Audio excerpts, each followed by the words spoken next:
আমি ঢাকা ৯ স্বতন্ত্র প্রার্থী হিসেবে যে মনোনয়ন আবেদনপত্র দিয়েছিলাম সেটা আপাতত গৃহীত হয়নি, কিন্তু আমরা আপিল করব।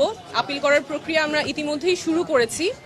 কারণ হিসেবে যেটা নির্বাচন কমিশন বলেছে, আপনারা জানেন যে স্বতন্ত্র প্রার্থীর জন্য বিধি অনুযায়ী ১% ভোটারের স্বাক্ষর নিতে হয়।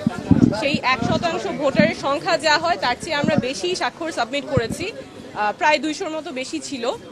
সেখান থেকে ওনারা দৈব চয়নের মাধ্যমে 10 জনের ভেরিফিকেশন করতে গিয়েছেন, সত্যতা যাচাই করতে গিয়েছেন। সেখানে 8 জনের ওনারা তথ্য সঠিক পেয়েছেন। 2 জনের ক্ষেত্রে ওনারা মানুষটাকে খুঁজে পেয়েছেন, সত্যতা যাচাই করতে পেরেছেন, কিন্তু সেই 2 জন ঢাকা ৯-এর ভোটার ছিলেন না। ওনারা জানতেন না ওনারা ঢাকা ৯-এর ভোটার। একজনের বাসা খিলগা যেহেতু ঢাকা ৯ আর 11 দুইটাই পড়ে, উনি জানতেন যে উনি ঢাকা ৯-এর ভোটার এবং তার জানার কোনো উপায় ছিল না যে সে ঢাকা ৯-এর ভোটার না। উনি গিয়ে ওয়েবসাইটে চেক করেছেন, ওনার ভোটার নাম্বারটা পান নাই। এনআইডি যেটা ছিল উনি জানতেন উনি ঢাকা ৯-এর ভোটার, সেভাবে তিনি স্বাক্ষর করেছেন। আরেকজন যার ব্যতিক্রমে এসেছে, তার কাছেও যে হার্ড কপি আছে এনআইডির, সেই এনআইডির ঠিকানা অনুযায়ী উনিও ঢাকা ৯-এর ভোটার, কিন্তু নির্বাচন কমিশনের কাছে তথ্য আছে যে তিনি ঢাকা ৯-এর ভোটার না, সেটাও তার জানার কোনো উপায় ছিল না।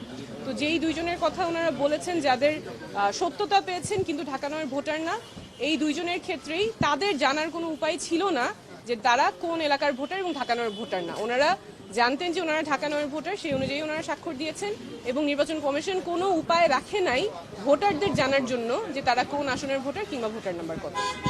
আচ্ছা, আপনি আপিল তো করবেন নিশ্চয়ই। আপিল করার পরে আপনার যদি মনোনয়ন বৈধ ঘোষণা হয়, যেহেতু আপনি এনসিপি থেকে পদত্যাগ করেছেন, আপনি কতটুকু আশাবাদী আসলে এই স্বতন্ত্রভাবে নির্বাচন যে করছেন বিজয়ী হওয়ার ক্ষেত্রে? অবশ্যই আশাবাদী বলেই তো আমরা মাঠে আছি। আমাদের যেই যাত্রা, আমাদের যে লড়াই, স্বচ্ছতা জবাবদিহিতার রাজনীতির লড়াই, এটা জারি থাকবে। স্বতন্ত্র হিসেবে কোনো চ্যালেঞ্জ আছে?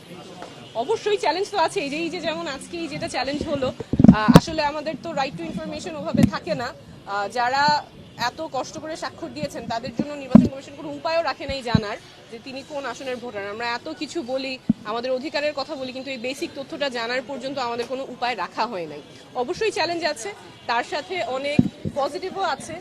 আমাদের যেহেতু দল থেকে না হয়ে স্বতন্ত্র যাচ্ছি, মানুষ একেবারেই খুব কাছে থেকে অনেক ভালোবাসা দিচ্ছেন, তো অবশ্যই পজিটিভও আছে।